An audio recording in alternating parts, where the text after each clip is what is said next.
간헐적 단식, 아무나 해마다 식사를 먹는 시간대가 달라. 단식을 할 때 꼭 챙겨 먹어야 하는 영양제 간헐적 단식, 이번 영상으로 확실하게 알려드리겠습니다.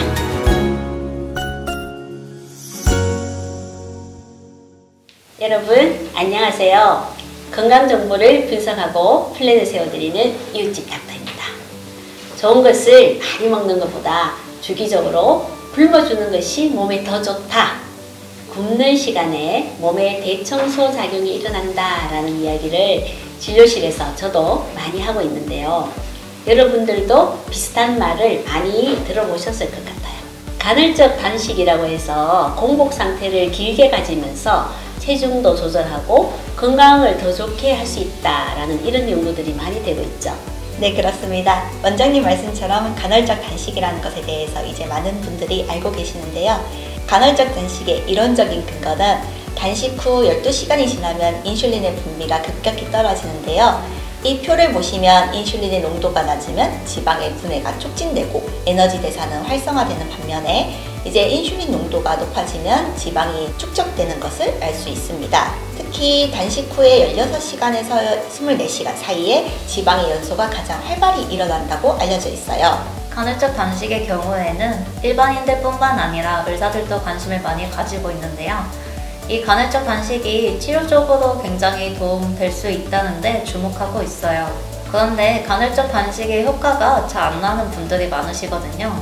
그래서 오늘은 첫 번째, 간헐적 단식을 아무나 해도 되나요?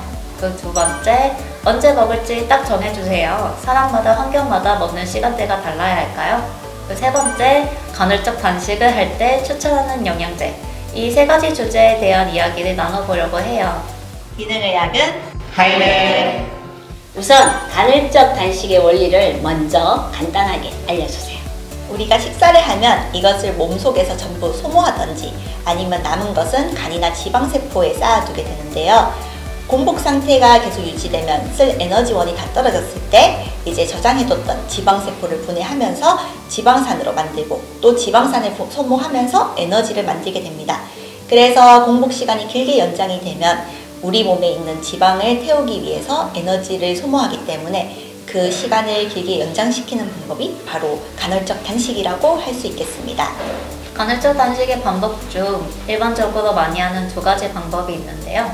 첫 번째는 매일 16시간을 굶고 8시간 동안 두세 끼를 먹는 16대8 단식. 두 번째는 일주일 중 5일간은 정상 식사를 하고 이틀은 500에서 600칼로리 식사를 하는 5대2 단식인데요. 아무래도 편의성 때문인지 16대8 단식을 더 많이들 하고 계시는 것 같아요. 네, 그럼 오늘의 첫 번째 질문 드리겠습니다. 바로 간헐적 단식 아무나 해도 되나요? 인데요. 일반인들이 가장 궁금해하는 질문으로 꼽고 있습니다. 이승아 선생님, 체질에 맞는 다이어트를 해야 하는 이유가 있을까요? 제가 질문을 조금 바꿔서 간헐적 단식을 했는데도 체중이 감량이 잘 되지 않는 분들의 이유에 대해 말씀드려 볼게요. 첫 번째는 몸 안에 염증성 반응이 있는 분, 두 번째는 분해된 지방에서 나오는 지용성 독소들을 간에서 잘 해독하지 못하는 분, 세 번째는 빈혈이 있는 분 등이 있을 수 있는데요. 몸 안에 염증성 반응이 있는 분들은 평소 여기저기 염증이 자주 생기거나 얼굴에 딱딱하거나 곪은 여드름이 잘 생기시는 분들이고, 간의 해독 기능이 떨어지시는 분들은 술을 잘 못 마신다든지 오후에 커피를 마시면 잠을 못 든다든지 얼굴이 자주 붉어지시는 분들이시죠. 이러한 분들은 간헐적 단식을 해도 크게 효과를 못 보게 되는 경우라고 말씀드릴 수 있습니다. 네, 그럼 이런 분들은 몸의 염증 반응을 먼저 치료하고 간의 해독 기능을 높이고 빈혈을 개선한 후에 체중 감량을 시도하는 게 좋겠네요. 네, 그렇습니다. 간헐적 단식으로 모든 사람들이 동일한 효과를 본다기보다는 간헐적 단식으로 효과를 볼 수 있는 상태를 만드는 것이 우선되어야 합니다. 기능의학은 하이네. 그럼 두 번째 질문 드릴게요. 이승은 원장님, 우리가 16대8 단식을 주로 하시는데 16시간 동안 공복을 시간을 가지잖아요.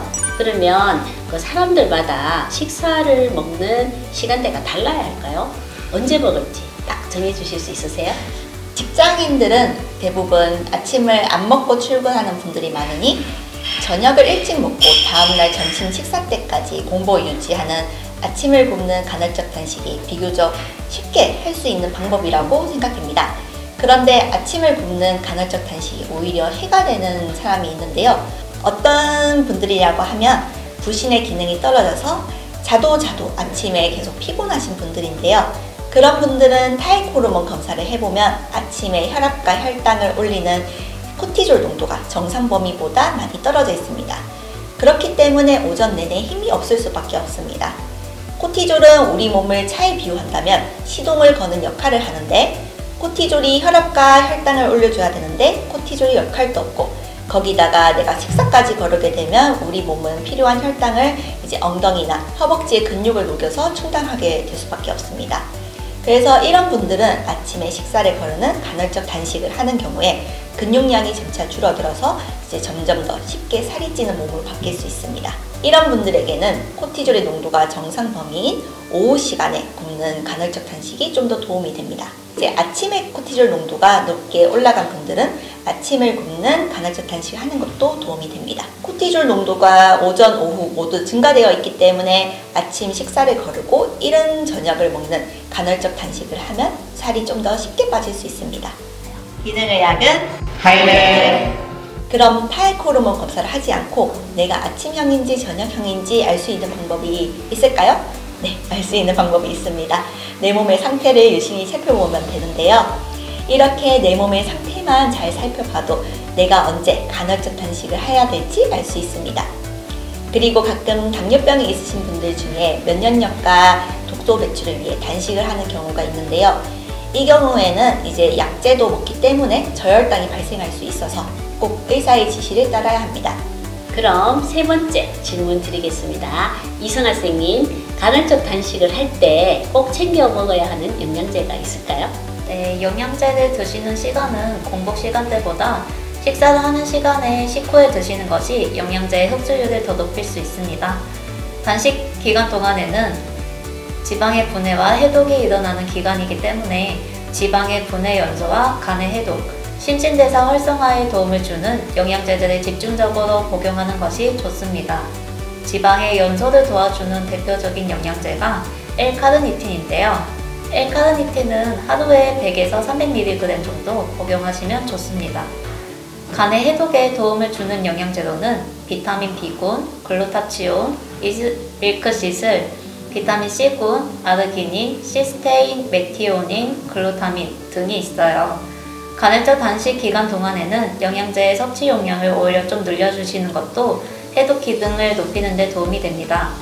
아르기닌은 하루에 1에서 3g, 시스테인은 2000mg, 글루타민은 하루에 1에서 1.5g, 비타민 B군은 50에서 100mg, 마그네슘은 500mg 정도 드시는 것도 좋습니다. 신진대사의 활성화를 위해 미네랄이나 종합영양제를 같이 드셔주시는 것도 도움이 되겠습니다.